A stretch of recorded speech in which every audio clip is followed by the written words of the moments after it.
We've come here because we're getting inspiration for spring 2012. We also have Daniel here who is taking still photos, which will be turned into the actual prints for the collection. So literally inspired, taking things from New Orleans and putting them onto fabric. It's wonderful to come here, and it's somewhere in America, not very far from where I live, that has been able to maintain that sense of history. And I think it's something that's not necessarily in the rest of the country. There's been a preservation not only of architecture, but of culture.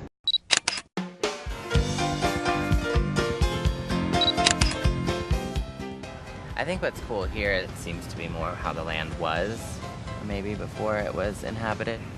And the colors are just so pretty, all the different various shades of green. Like there aren't, at least in this section, a ton of flowers.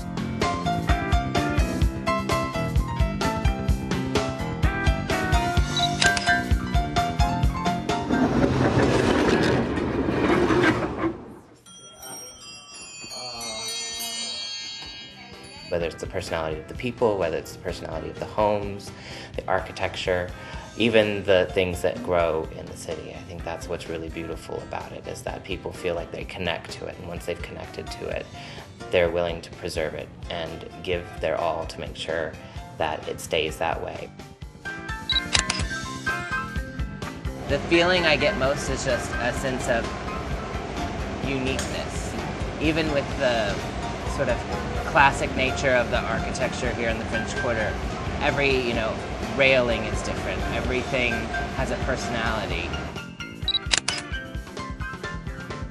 Another shrimp fully dressed. People wove into their lives something that reflected who they were individually. And I think we strive so much for uniqueness now, and we end up all looking the same. Oh my word! That's so cool. Nice. But this dress and this harness that was worn underneath it is a dress that was made for and worn by a girl who was queen of carnival. I mean, she was queen of the entire carnival season. What really impresses me, I think, even more than the Mardi Gras, is just the history and the preservation and the care that's put into taking care of all of these garments.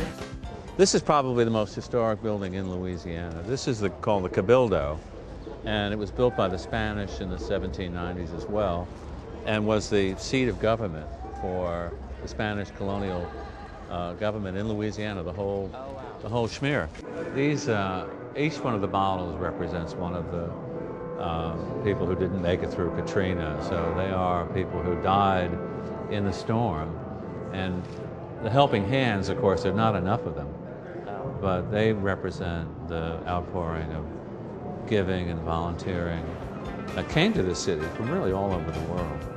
I think what I've experienced is a huge journey, coming out after such tragic events and all the devastation, and still are able to celebrate their city and able to come together and be one, really feeling that sense of belonging in place, because of that history that's been passed down to them, whether it's literary or music. It's a really special place to be, I think.